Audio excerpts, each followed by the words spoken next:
Merci beaucoup à tous et à tous d'être présents ce soir. Je suis ravie d'être avec vous en tous les cas et ravie d'avoir l'occasion de parler de ce qui se passe à Gaza, en Cisjordanie, tant la situation est de plus en plus dramatique.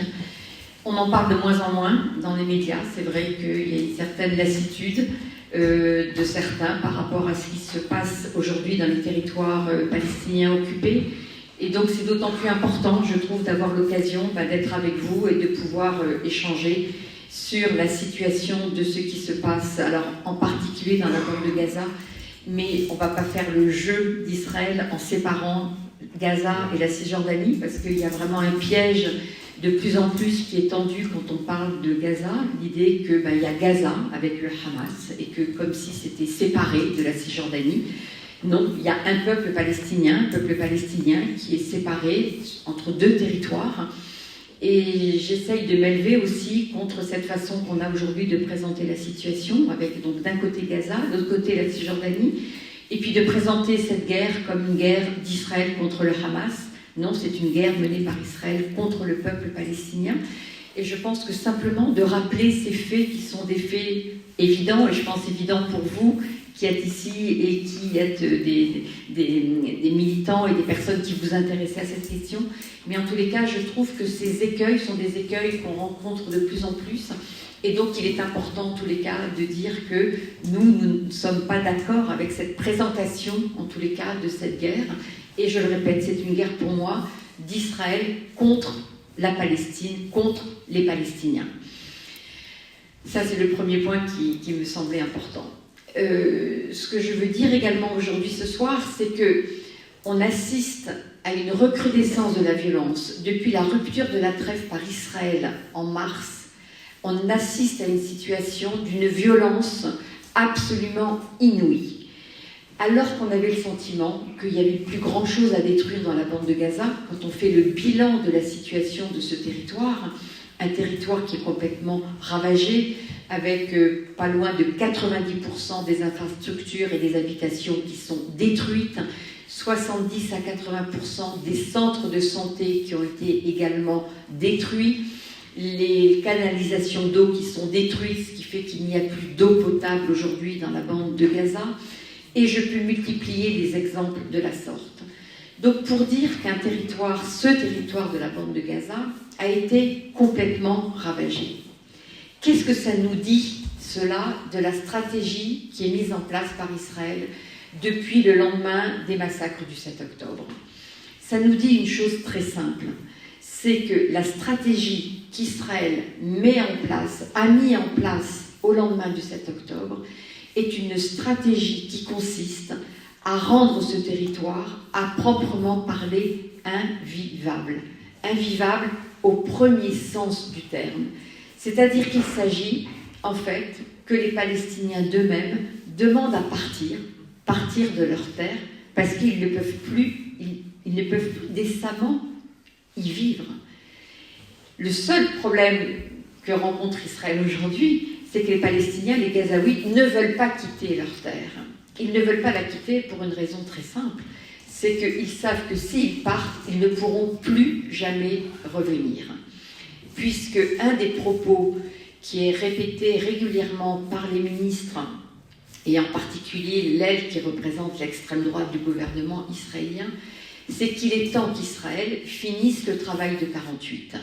Le travail de 48, c'est quoi? Eh bien, c'est le fait qu'en 48, lorsqu'il y a eu création de l'État d'Israël, les Palestiniens ont majoritairement été obligés de partir. Il y a eu à peu près 750 000 Palestiniens qui ont quitté leur terre, leur maison, qui ont trouvé refuge dans la bande de Gaza pour beaucoup d'entre eux, puisque 80% de la population de Gaza est une population issue des réfugiés de 48, et ils ont trouvé refuge en Jordanie, en Syrie, au Liban et dans d'autres pays, mais majoritairement dans ces pays-là, ou dans des camps qui sont devenus des camps de réfugiés en Cisjordanie.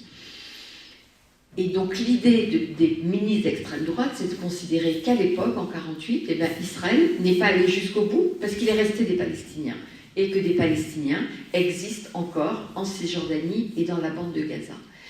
Et je vais peut-être dire une phrase qui va peut-être en choquer certains, mais l'occasion a été donnée, après ce qui s'est passé le 7 octobre, les massacres du 7 octobre, pour enfin réaliser cet objectif qui est de faire partir et de régler une bonne fois pour toutes la question palestinienne en faisant partir les Palestiniens de leur terre.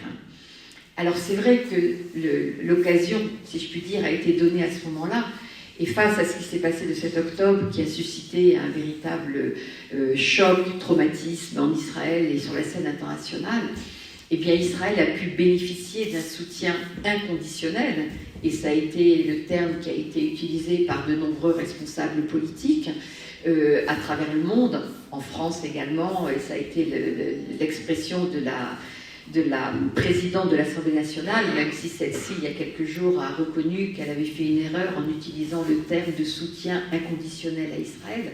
Mais de fait, c'est ce soutien inconditionnel à Israël qui a été mis en œuvre au lendemain du 7 octobre et qui permet aujourd'hui à Israël de mener ce travail qui consiste à obtenir le départ des Palestiniens de la bande de Gaza. Là où l'argument qui est mis en avant aujourd'hui par ce gouvernement israélien est un argument qui a été évidemment renforcé par le retour de Trump aux affaires à Washington, puisque Donald Trump a proposé ce fameux plan de la Riviera et qui impliquait donc le départ des Palestiniens de la bande de Gaza pour pouvoir mener à bien ce grand projet immobilier et de transformer Gaza en Dubaï. C'était déjà d'ailleurs le projet, si vous en souvenez, qui avait été développé par Jared Kushner, le gendre de Trump lors de son premier mandat, puisqu'il avait déjà l'ambition de faire un Dubaï sur Gaza ou un Gaza sur Dubaï, appelez ça comme vous voulez. Et donc Trump est assez constant de ce point de vue-là. À peine arrivé aux affaires, a relancé cette idée de transformer la bande de Gaza. Face quand même à la réprobation internationale, et puis des pays de la région, parce que pour l'Égypte et la Jordanie, accepter ce plan, c'est quand même compliqué, puisque pour la Jordanie, ça voudrait dire l'accueil ou de se retrouver avec une arrivée massive de Palestiniens de Cisjordanie, et donc ce qui remettrait complètement en cause la stabilité de ce royaume jordanien qui est déjà composé majoritairement de Jordaniens d'origine palestinienne et de Palestiniens.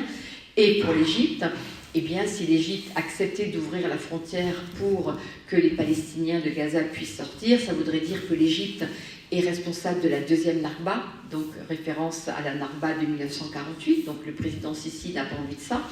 Et en plus, évidemment, pour Sisi, qui n'aime pas du tout les frères musulmans, comme vous le savez, et le Hamas étant la branche palestinienne des frères musulmans, il est hors de question d'accueillir les Palestiniens de Gaza. Ça a permis, du coup, un espèce de sursaut de la part de l'Égypte suite à l'annonce du président de Trump, qui a été, du coup, de présenter un plan, puisque Trump a déclaré, lorsqu'il a présenté ce plan et qu'il a suscité une très vive réprobation, ça a été de dire, bon, mais de toute façon, personne ne propose rien, moi au moins j'ai l'avantage de proposer un plan. Même si ce plan, comme je viens de dire, évidemment, a suscité un tollé absolument inimaginable, et on reviendra dessus, bien évidemment. Du coup, l'Égypte a proposé un autre plan, pour éviter que ce plan de Trump ne puisse être appliqué. Et c'est un plan qui a été adopté par la Ligue arabe, donc très, très récemment, mais qui a aussi été endossé par l'Organisation de la Conférence islamique. Ce qui veut dire que ce plan est un plan qui a été adopté par de nombreux pays, puisqu'il y a tous les pays de la Ligue arabe, puis tous les pays de l'Organisation de la Conférence islamique. Le seul problème, là encore, c'est que ce plan, à peine publié, à peine sorti, a été rejeté d'un revers de main par Israël et les Américains, qui considèrent que ce plan n'est pas valable, tout comme l'était le plan qui a précédé ce plan de la Ligue arabe. Et je rappelle quand même que dès 2002, les pays arabes réunis à Beyrouth lors d'un sommet de la Ligue arabe avaient adopté un plan présenté à l'époque par le roi Abdallah d'Arabie Saoudite, qui consistait à ce que les pays de la Ligue arabe reconnaissent Israël contre la création d'un État palestinien en 2002. Et évidemment, ce plan avait été immédiatement rejeté par Israël. Donc lorsque l'on parle en permanence aujourd'hui de la question de la reconnaissance de l'État palestinien, c'est pas ça la question, ou de la nécessité que les pays arabes reconnaissent l'État d'Israël. C'est pas ça la question aujourd'hui. La question aujourd'hui, c'est que Israël dit et répète par la voix de son Premier ministre qu'il est hors de question qu'un État palestinien puisse exister un jour. C'est ça la question, puisque les pays arabes, dès 2002, avaient de toute façon envisagé, proposé, permis la reconnaissance d'Israël, mais si Israël acceptait de reconnaître un État palestinien. Et le problème, c'est qu'Israël ne veut en aucun cas reconnaître un État palestinien. Et donc aujourd'hui, on est dans cette situation où on a tout un tas de déclarations sur la question de la reconnaissance de l'État palestinien, mais le seul levier qu'on doit essayer d'utiliser, c'est que faire vis-à-vis d'Israël pour que Israël reconnaisse un État palestinien, puisque sinon, on n'en sortira jamais. Et ça n'est pas en reprenant la déclaration de notre président qui dit que la France serait prête à reconnaître un État palestinien, mais si les pays arabes qui ne l'ont pas encore fait acceptent de reconnaître l'État d'Israël. Mais on prend les choses d'une certaine manière, pour moi, à l'envers, puisque la question, c'est comment on accepte que Israël accepte la création d'un État palestinien. Et si Israël reconnaît un État palestinien, il y a un certain nombre de pays qui reconnaîtront de toute façon Israël. Parce qu'un pays comme l'Arabie Saoudite, ça ne lui pose aucun problème de reconnaître l'État d'Israël. Et c'était même le rêve du prince héritier Mohammed ben Salman de reconnaître l'État d'Israël dans le cadre, dans la foulée des fameux accords d'Abraham en 2020. Et MBS voulait signer ces accords parce que MBS a qu'un rêve et en ça il le partage avec Trump, c'est faire du business. Et MBS, son seul rêve, c'est que tous ces grands projets pharaoniques qu'il est en train de mener à bien, ou d'essayer de mener à bien en Arabie Saoudite, eh bien, d'avoir les financements pour le faire. Or, le 7 octobre a fracassé les rêves de MBS de stabilité économique. Vous savez, c'est toujours ce rêve d'un certain nombre de pays qui considèrent qu'avec l'économie, on va tout régler.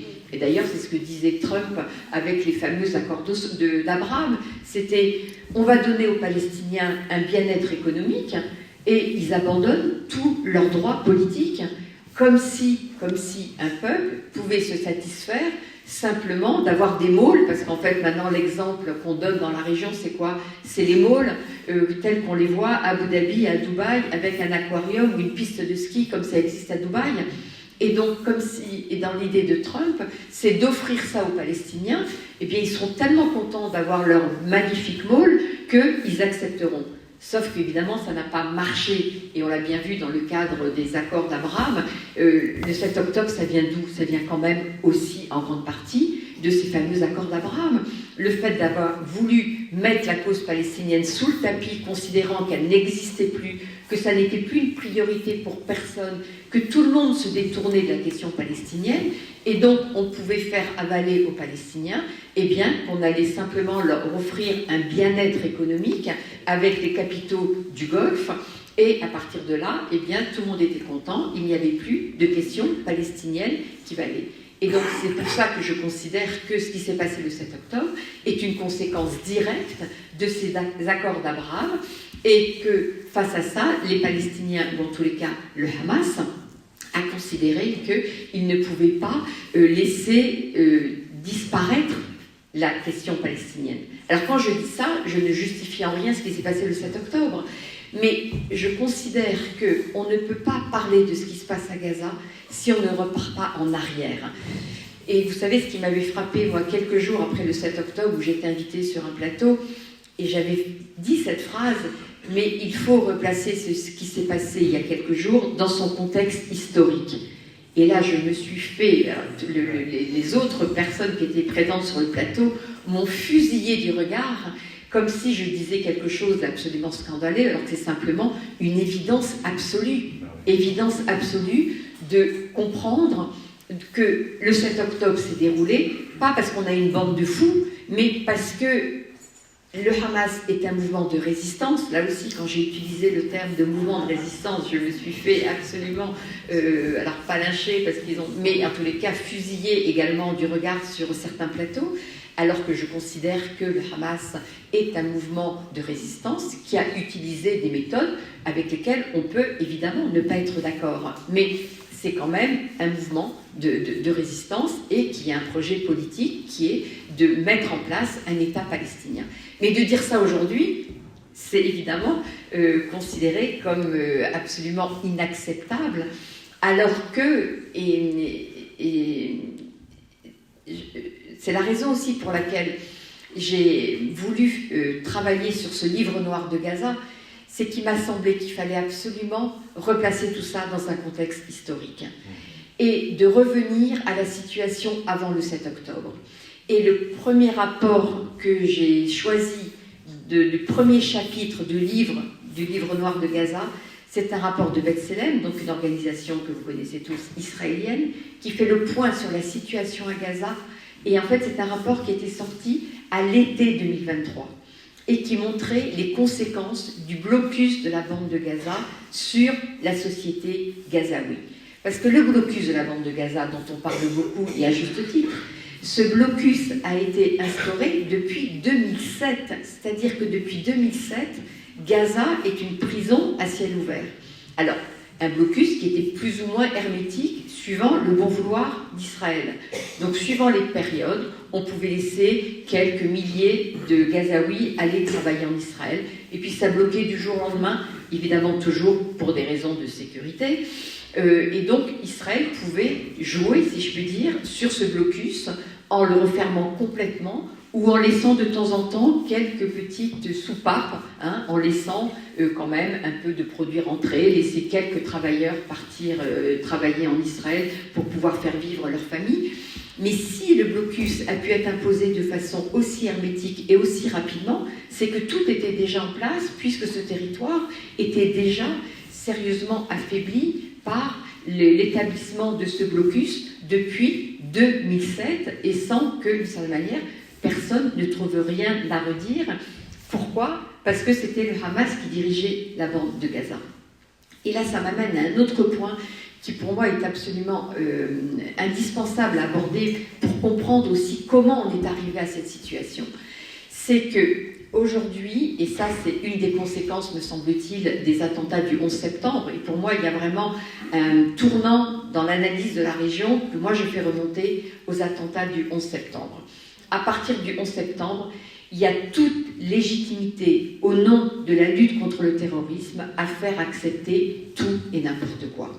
Et que ça, pour moi, c'est une date qui est une date absolument cruciale quand on essaye d'analyser et de comprendre l'évolution de la situation au Moyen-Orient.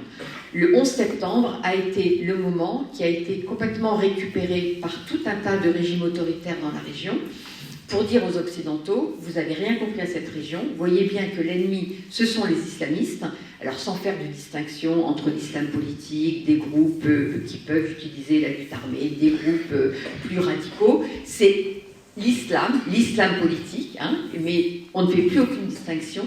Et donc à partir de là, eh bien, tous les outils sont acceptables pour lutter contre cet islam politique, quelle que soit la forme qu'il prend. Et il n'y a plus aucune réaction possible, parce que immédiatement ce qui est mis en avant, c'est la question de la lutte contre le terrorisme au nom de cet islam politique. Et là, c'est vraiment un argument qui, du coup, eh bien, est considéré comme, j'allais dire, imparable. Le fait de brandir cette menace fait qu'il n'y a plus de réflexion et d'analyse qui est acceptée.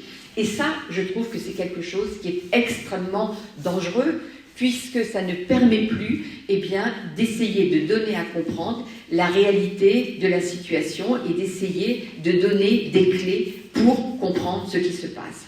Et pour revenir à Gaza et au Hamas, c'est évident que lorsque le Hamas prend le pouvoir dans la bande de Gaza à la suite d'élections organisées et considérées par tous les observateurs en 2005 quand il y a eu les élections, considérer que les élections se sont déroulées de façon tout à fait démocratique, il y avait beaucoup d'observateurs qui étaient là et qui ont reconnu que ça s'est bien passé. Sauf que les élections n'ont pas donné le résultat que nous attendions, quand je dis nous, les pays occidentaux, et du coup, on impose des sanctions contre le parti qui remporte des élections.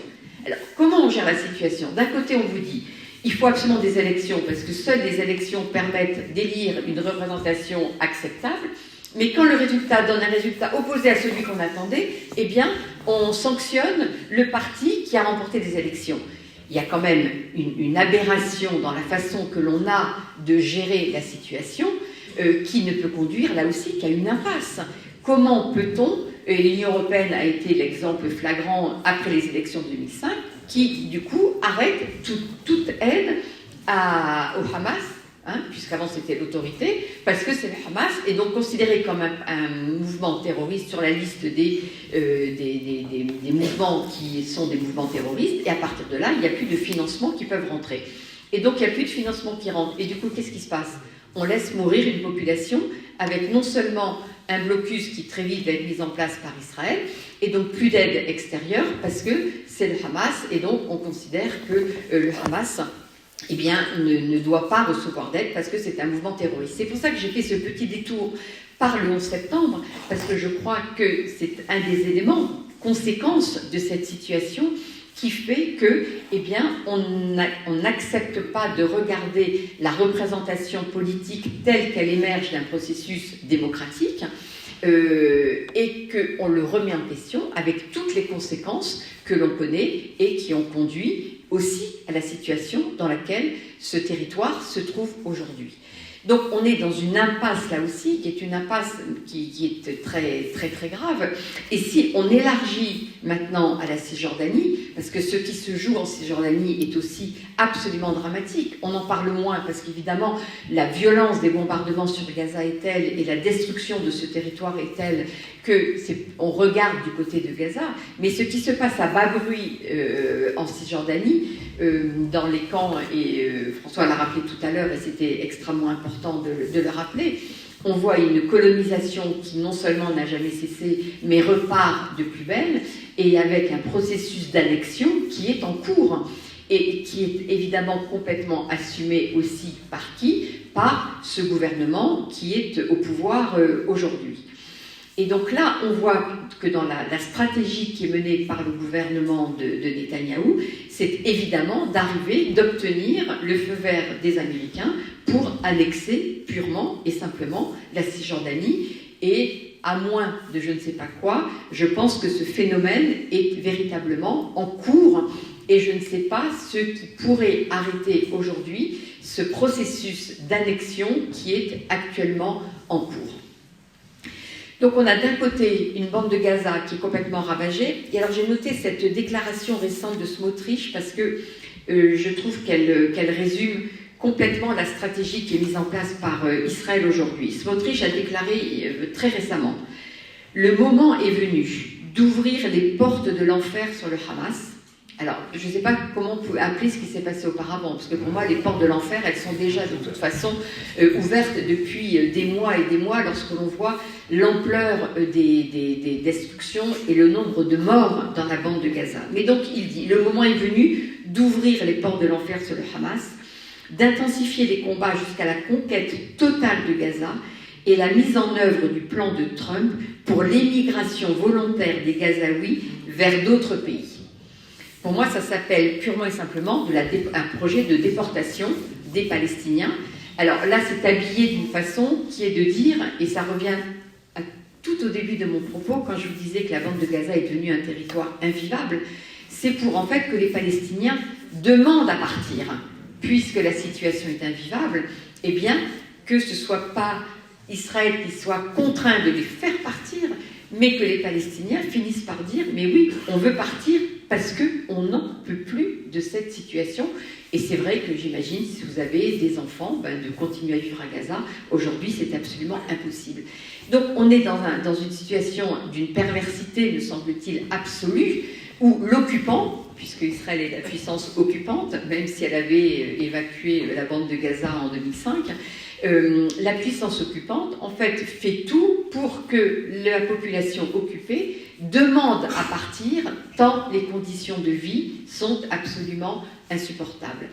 Et tout ça même s'il y a eu des protestations contre le fameux plan Trump, on voit bien qu'il n'y a quand même aucune mobilisation sérieuse pour trouver pour simplement déjà arrêter le massacre qui se passe à Gaza tous les jours, pour permettre à l'aide humanitaire de rentrer à nouveau. Depuis le 3 mars, rien n'est rentré dans la bande de Gaza, que ce soit de la nourriture ou tout ce qui est matériel de soins et matériel médical. Depuis le 3 mars, rien n'est rentré dans la bande de Gaza. Et donc, toutes les organisations humanitaires disent que là, d'ici une semaine, il n'y aura plus rien à distribuer à la population de Gaza, qui ne peut même pas cultiver ses terres parce qu'en raison de l'utilisation des bombes qui ont détruit la bande de Gaza, les terres ne sont plus cultivables. Donc, on est face à une situation où tout est rasé. C'est pour ça que lorsqu'il dit qu'il serait temps d'ouvrir les portes de l'enfer, on ne sait pas très bien ce que ça veut dire, mais on a un territoire ravagé où la majorité des victimes sont des civils, ne sont absolument pas les combattants du Hamas tels que c'était soi-disant prévu dans les buts de guerre affichés par Israël au début de cette guerre, où vous avez au moins 20 000 enfants qui ont été tués dans les bombardements, et je ne parle pas de ceux qui ont été blessés, et dans quel état sont-ils aujourd'hui. Donc on a un territoire qui a été complètement, non seulement ravagé de par ses infrastructures, mais avec une population qui est complètement décimée, et avec des Palestiniens, certains d'entre eux ont été déjà obligés de déménager 10 fois depuis le début de la guerre. C'est-à-dire qu'ils habitaient quelque part, Israël leur dit partez parce qu'on va bombarder, donc ils partent, allez dans des zones soi-disant humanitaires, je mets des guillemets parce qu'on sait très bien que les zones humanitaires ont été elles aussi bombardées, et donc vous avez des familles palestiniennes qui ont été déplacées jusqu'à 10 fois en 18 mois. Vous imaginez ce que ça peut représenter. Et ce que disent aujourd'hui les Gazaouis, c'est qu'ils ne veulent pas partir, ça c'est une chose, et que maintenant, même lorsqu'il y a des appels, vous savez, ces fameux tracts lancés par les avions de l'armée israélienne pour dire aux Palestiniens de partir parce qu'il va y avoir des bombardements, vous avez de nombreux Palestiniens aujourd'hui qui vous disent de toute façon, on reste sur place parce qu'on est trimballés comme des animaux, c'est vraiment... Et vous savez, souvenez-vous cette phrase de Galland, le ministre de la Défense, tout de suite après le 7 octobre, qui a comparé les Palestiniens à des animaux humains. Et le traitement que Israël fait subir aux Palestiniens, c'est exactement de cette nature-là. C'est de leur dire, comme des troupeaux, allez, vous allez de ce côté-ci, puis après vous allez aller là, et puis après vous allez repartir là. Et aujourd'hui, une majorité de Gazaouis ne veut plus partir, estimant que de toute façon, ils vont finir par mourir, et que s'ils doivent mourir, autant qu'ils meurent, là où ils sont, là où étaient leurs maisons, parce que les maisons sont complètement détruites, et on voit des familles qui essayent de déblayer ce qu'elles peuvent et d'essayer de retrouver l'endroit où elles étaient, même si souvent elles ne reconnaissent plus rien, tant les ravages sont absolument considérables, et de dire maintenant, tant pis, on reste sur place, et puis s'il y a des bombardements, eh bien, il y aura des bombardements, en sachant que de toute façon, les soi-disant places qui devraient être sécurisées parce que ce sont des places humanitaires, ne le sont pas et sont de toute façon bombardées comme les autres.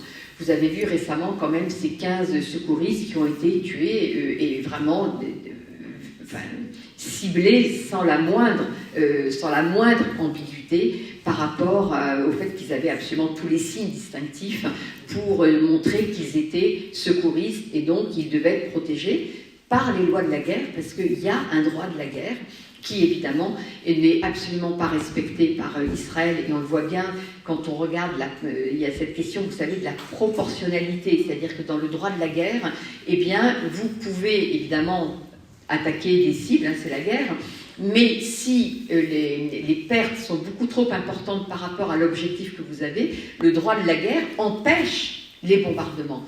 Or, Israël s'est complètement, évidemment, affranchi de ces règles de la guerre, puisqu'il n'y a absolument aucune considération de rien, aucune considération du moindre droit international qui régit aussi, quand même, le droit de la guerre, sans parler des crimes de guerre, des crimes contre l'humanité, qui sont maintenant documentés de façon absolument évidente par ceux qui peuvent encore documenter ce qui se passe. Ce qui se passe dans la bande de Gaza est assez... alors dans l'introduction de mon livre, j'utilise ce terme de hors norme. Pour moi, c'est une guerre, alors je ne sais même pas si on peut l'appeler guerre, mais enfin Une situation qui, à bien des égards, est une situation hors norme. Pourquoi ce mot m'est venu assez spontanément quand je travaillais sur cet ouvrage?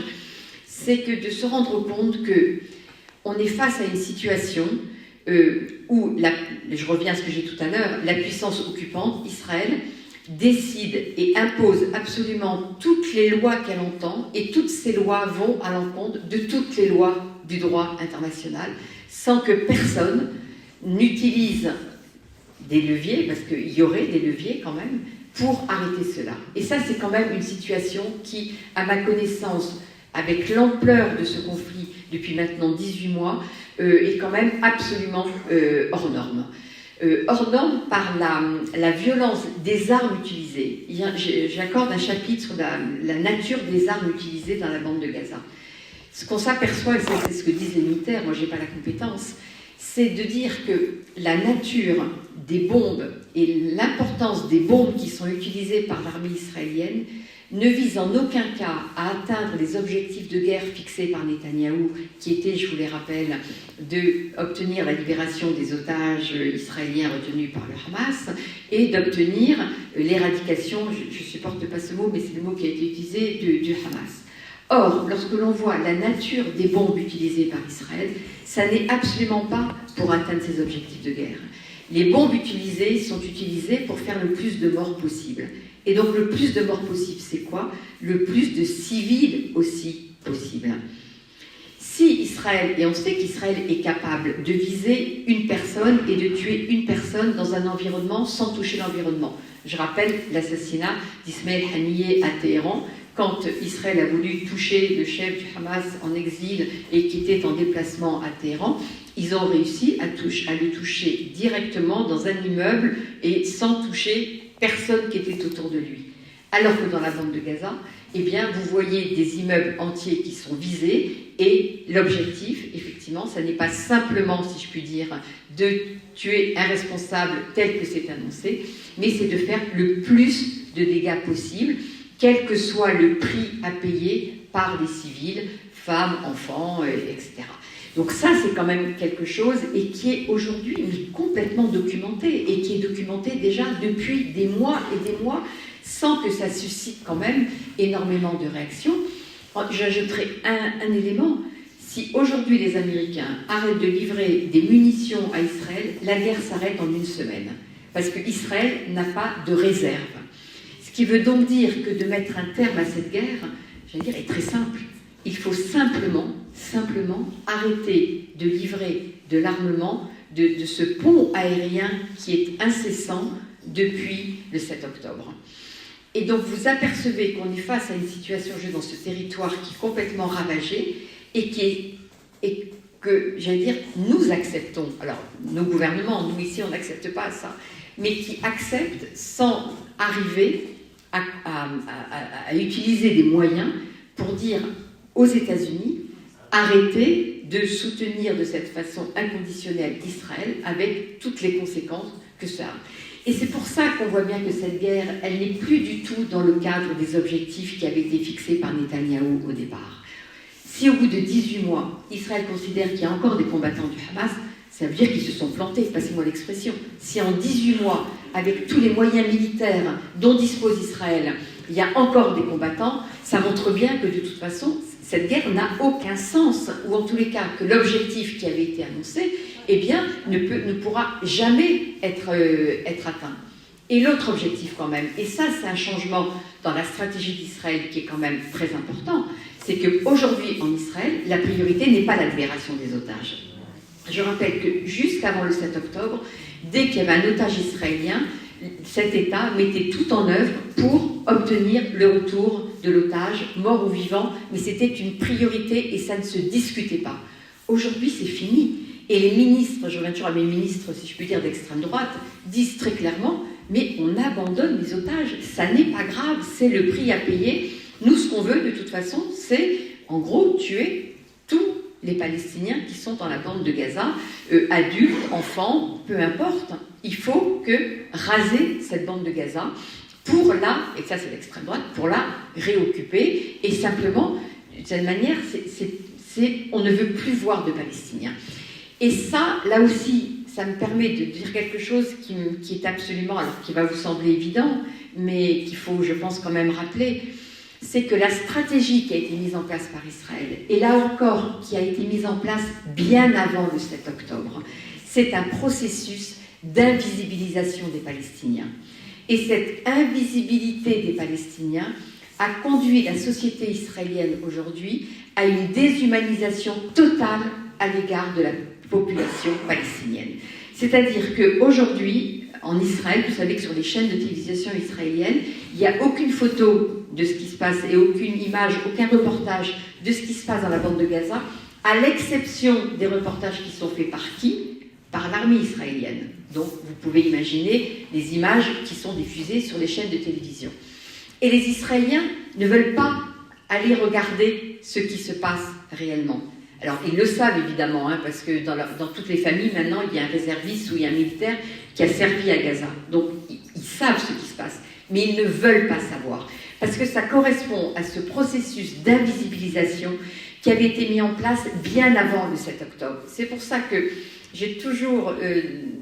je trouve qu'il est absolument indispensable de revenir à ce qui s'est passé avant, parce que tout ce qui se passe aujourd'hui, et ça peut se passer de la sorte, parce que toute cette stratégie avait été élaborée et déjà mise en œuvre bien avant le 7 octobre. J'allais dire que tout était prêt pour que ça puisse se dérouler de la sorte.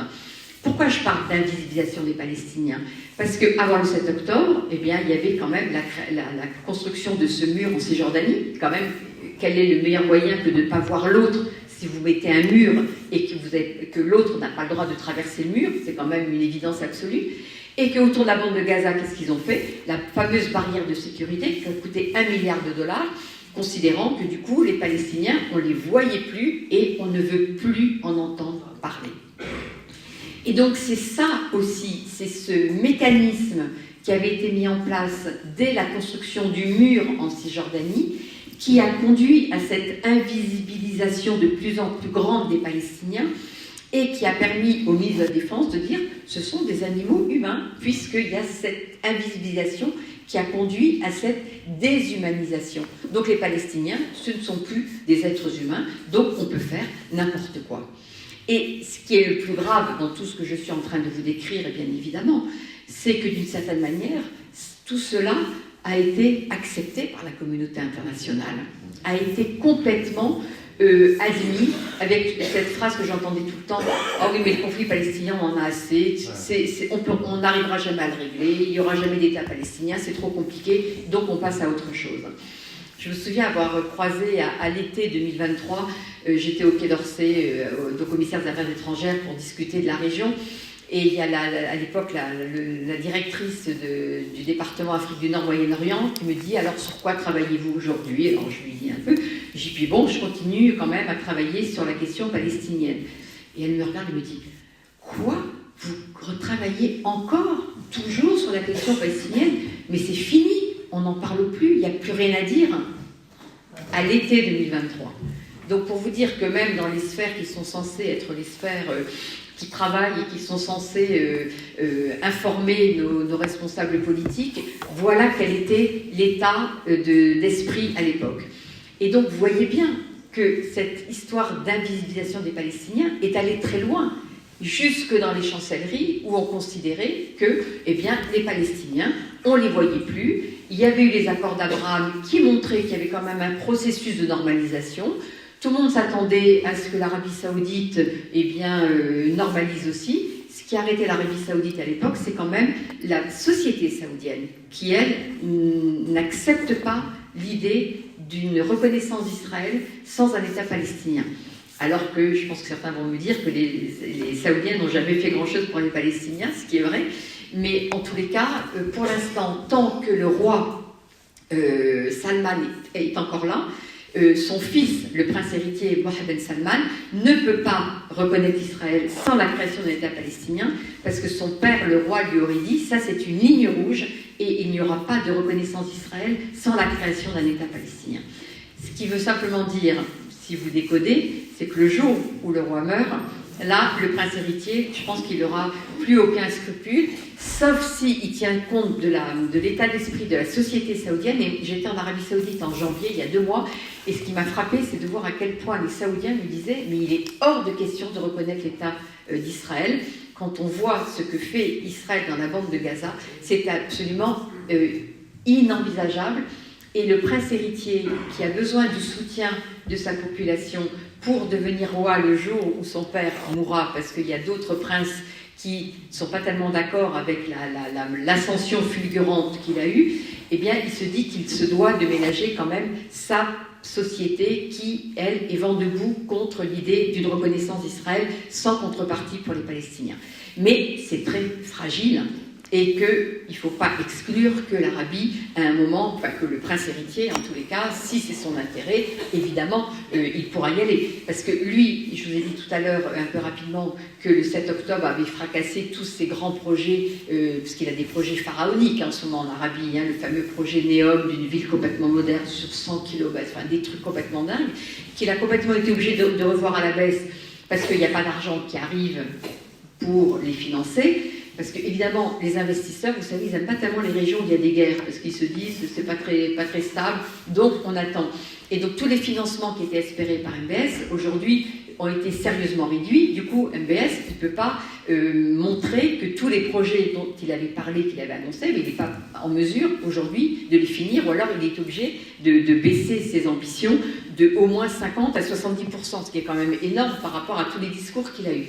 Donc, lui, évidemment, il serait prêt à trouver une solution assez vite qui lui permette d'arrêter la guerre à Gaza et de pouvoir reprendre le business avec son copain Trump, parce qu'ils ont exactement les mêmes idées en la matière. Mais l'ampleur de la destruction de Gaza, de la violence des bombardements de Gaza, et le fait qu'aujourd'hui, il y a un Netanyahou qui est complètement enfermé moi je dis dans une espèce d'ivresse de la guerre dans laquelle il est et qui l'empêche complètement d'envisager une quelconque solution politique, eh bien évidemment que ça complique le jeu de MBS parce qu'il ne peut même pas discuter avec Netanyahou d'une solution qui permettrait même à lui de sauver la face, d'arrêter la guerre et de pouvoir reprendre son business. Netanyahou aujourd'hui est complètement enfermé, soit que j'utilise cette expression d'ivresse dans laquelle se trouve Netanyahou aujourd'hui, sentiment de toute puissance en raison de son soutien américain, et qui fait que absolument rien ne l'arrête.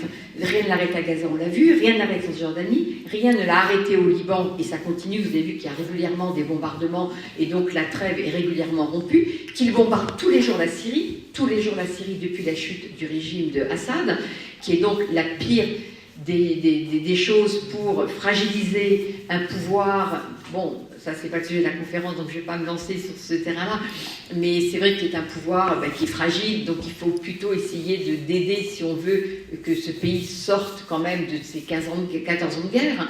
Et donc Israël, en bombardant toute la journée la Syrie, affaiblit le pouvoir en place qui ne peut pas évidemment réagir, et qui est allé quand même, je vous le rappelle, jusqu'à Téhéran, jusqu'en Iran, où il y a eu des bombardements. Donc cette ivresse, c'est le terme que j'utilise, qui n'est peut-être pas le bon, mais c'est celui qui m'est venu comme ça, de force, de pouvoir de Netanyahou, eh bien ne l'amène en rien à pouvoir négocier quoi que ce soit, puisqu'il considère que de toute façon, tant qu'il sera soutenu comme il l'est par Trump, il peut faire absolument ce qu'il veut, et c'est pas une déclaration comme celle de notre cher président, comme quoi, eh bien, peut-être qu'il va reconnaître l'État palestinien, qui va faire peur à Netanyahou. Alors Netanyahou a répondu, vous avez vu, très vivement, parce qu'évidemment, ça l'énerve ce genre de truc, il n'aime pas qu'on lui rappelle qu'il faudrait quand même qu'il y ait un jour un État palestinien. Mais concrètement, c'est vrai que ce n'est pas cette déclaration qui va exercer un quelconque pouvoir sur Macron.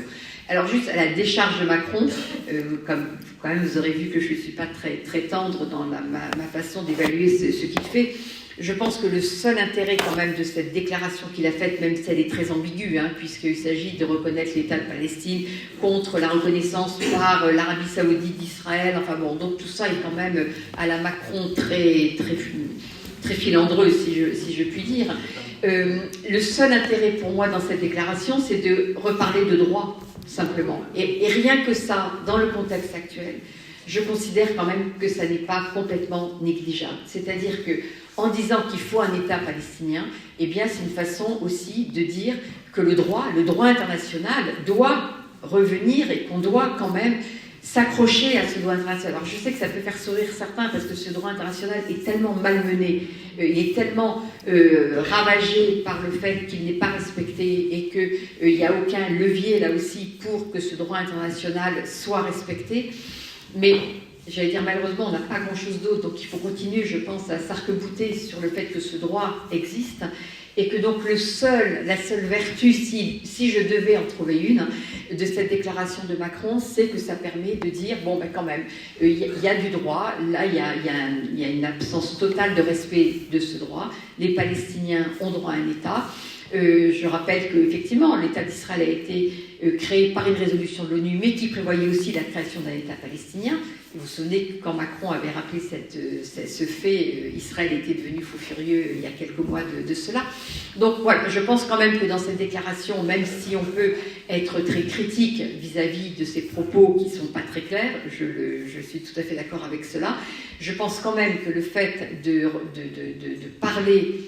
d'en parler et de montrer quand même qu'il y a une question de droit qui est là, eh bien, il faut prendre ce que l'on a, parce qu'en ce moment, malheureusement, on n'a pas grand-chose à quoi se raccrocher pour essayer de faire bouger les choses et de sortir de ce drame, non seulement ce drame humanitaire, je pense que je l'ai suffisamment dit, mais aussi de cette absence totale de perspective aujourd'hui. Combien de temps cette guerre va durer, je serai évidemment incapable de vous le dire, mais ce qui me frappe, et je ne sais pas combien de temps j'ai parlé, je ne sais pas s'il faut que je m'arrête, parce que je peux parler, mais je peux peut-être m'arrêter quand même.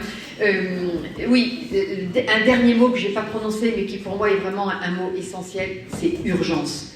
Il y a une urgence aujourd'hui à laquelle on n'avait pas encore été confronté de cette nature. C'est-à-dire que les bombardements qui ont repris depuis la fin de la trêve sont des bombardements d'une violence et qui montrent surtout le plan qu'il y a derrière. C'est-à-dire on ne veut plus de Palestiniens dans la bande de Gaza, qu'on n'a plus le temps de parler sur un État palestinien. Bien sûr que c'est important, je ne dis pas qu'il ne faut pas... Mais l'urgence, c'est d'arrêter et de faire en sorte que les Gazaouis puissent rester à Gaza, que la colonisation s'arrête et qu'il n'y ait pas d'annexion de la Cisjordanie et qu'on puisse effectivement après passer à un État palestinien. Mais les discussions dans les salons parisiens ou de New York ou de je ne sais où sur l'État palestinien, c'est pas ça. L'urgence aujourd'hui, c'est comment on arrête ce drame, et après, ça sera aux Palestiniens de choisir, de voir ce qu'ils veulent faire. Et moi, toutes ces déclarations que j'entends, oui, mais l'autorité palestinienne est incapable de gérer, le Hamas, et n'a pas le droit de... Mais ça n'est pas le problème aujourd'hui, en plus ça n'est pas notre problème. Nous, notre responsabilité, c'est de faire arrêter ce massacre. Après, les Palestiniens, eh bien, si on peut les aider, s'ils veulent un coup de main, s'ils veulent, bon, très bien, mais ça n'est absolument pas notre problème. Et c'est aux Palestiniens à savoir ce qu'ils veulent faire. S'ils en ont marre du Hamas, ils en auront marre du Hamas. Ils en ont marre de l'autorité, ils en ont marre de l'autorité. Mais il y a plein de Palestiniens compétents et qui demandent qu'une chose, c'est de pouvoir gérer leur pays le jour où ils en auront un. Donc le mot d'urgence pour moi aujourd'hui est un mot qui a toute qui est indispensable, parce que si on ne réagit pas là, maintenant, c'est pas dans un mois, c'est pas dans 3 mois, c'est maintenant qu'il faut... alors je commence sur la grande question et j'ai pas de solution miracle malheureusement, mais voilà, moi ce qui m'effraie en ce moment, c'est cette urgence face à cette situation que je ne sais même plus comment qualifier. Désolée de terminer sur une note aussi terrible.